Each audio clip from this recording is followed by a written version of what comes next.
what's up, my friends? Keck here, coming at you live this afternoon. I think it's working, but we'll see. Keck here, CoachKeck.com. Check it out. I'm a health coach. Helping people make positive changes in themselves is what that's all about for me. And I wanted to share an article with you this morning that I read this morning in Psychology Today. And I'm not sure how this Facebook thing works, if I'm going to be able to share my screen if I can toggle back and forth and share the screen. Let's see. No. Yeah, I guess I can't share my screen, but that's okay. I'll be seeing my screen, and you'll just be seeing me look at it then. So anyway, I'll post a link to this article in the comments. It's in Psychology Today, and it's called The Key to Behavior Change is Identity Change. How to use the psychology of self-image to transform your habits for good. So you can see why I was attracted to this article. I'm all about lifelong transformation, one healthy habit at a time as a life coach, health coach. That's what we're always preaching. So how to use the psychology of self-image to transform your habits for good. So here's the whole idea, is that our perception of who we are, our identity or our self-image, has dramatic effects on our future actions. That's why this is so powerful. And self-image is a cognitive shortcut. I call that a hack to help our brains make otherwise difficult choices in advance, thereby streamlining the decision-making process.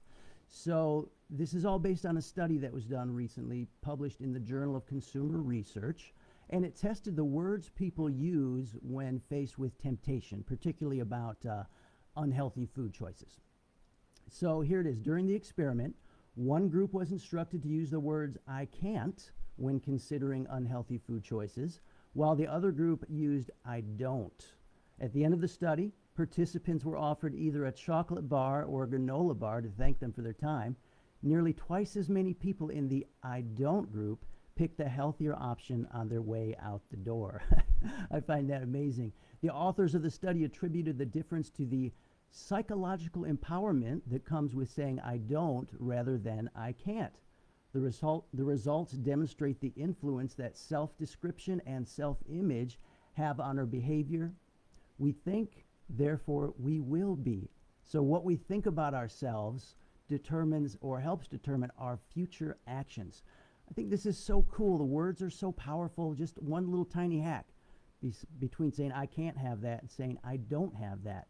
See, the "I don't" is based on identity. I don't eat that kind of stuff because of who I am. I'm a health nut. I'm a person who has made health a priority in their life, for example. So it's a big difference. It's a subtle, small change, but it makes a big difference. The difference between "I can't" and "I don't." Sounds kind of Yoda, right? So anyway, let me move on in this article. They make an example here of vegetarians, by contrast, have an easier time abstaining from meat. They don't feel as though they're constrained. Abstaining from meat is instead simply an expression of who they are. To succeed at eliminating meat from your diet, then, the key to success may lie in telling yourself and others that you're a vegetarian. So for a vegetarian, it's not hard for them to not eat meat because that's just part of their identity. That's part of who they are. And in the article, they call these identity pacts. You want to make an identity pact with yourself. And the idea of an identity pact is, let me see if I can find it here, keeps you accountable to your mission. Talking about your identity pact. This is good. So talking to others about your identity pact keeps you accountable to your mission, encourages others to join in, and helps you stick to your plans. The more you stick to your plans, the more you reinforce your identity, and the easier changing your behavior becomes. Again, it becomes a positive feedback loop. And this is so powerful. This is something I've experienced lately, really putting myself out there on social media, pictures of me, weight loss pictures with my shirt off, kind of definitely out of the comfort zone. But I realize that this is true. When you talk about your goals, when you live out loud and you make this pact public, tell other people about it, what do they say happens? It encourages others to join in.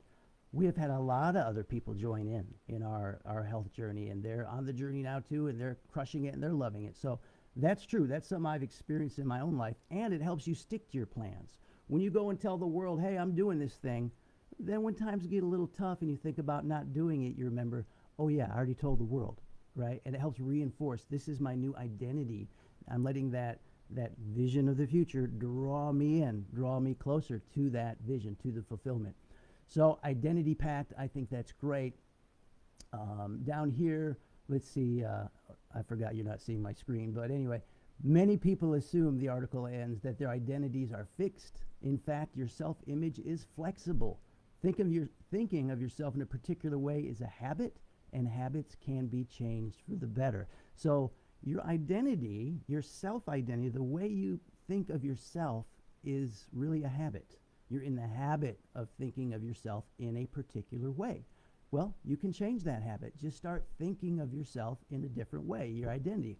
Just like those small hacks with the study that the article mentions about the I can't versus I don't. It's a small difference, but it has a huge impact.